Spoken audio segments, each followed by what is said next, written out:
E ngarkuara me punë e Shteteve të Bashkuara të Amerikës në Tiranë, Nancy Van Horn mbërriti sot në kuvend, ku prit në një takim nga kryeparlamentari Niko Peleshi. Sipas burimeve, pritet që gjatë ditës së nesërme diplomatia amerikane të zhvillojë edhe një takim me kreun e grupit parlamentar të Partisë Socialiste Tauland Balla.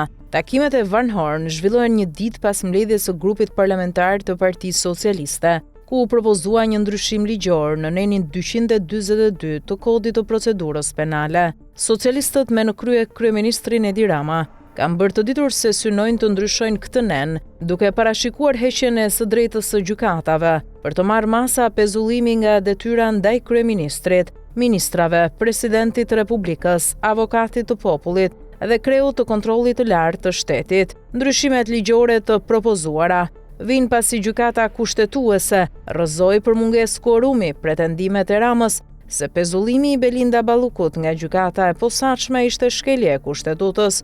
Megjithatë, gjatë takimit të grupit parlamentar, Rama tha se propozimi nuk kishte të bënte me rastin konkret. Edhe opozita është deklaruar kundër ndryshimeve ligjore të Partisë Socialiste. Kryedemokrati Sali Berisha akuzon direkt kryeministrin Rama se të gjithë këtë po e bën për të shpëtuar veten.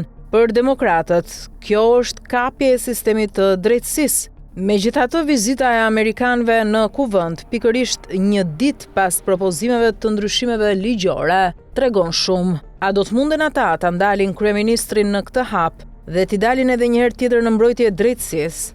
Megjithatë, pavarësisht presioneve, duhet theksuar fakti se Rama, sidomos së bashku edhe me Berishën, i kanë votat e duhura për të bërë pikërisht këto ndryshime ligjore, apo edhe më shumë se kaq.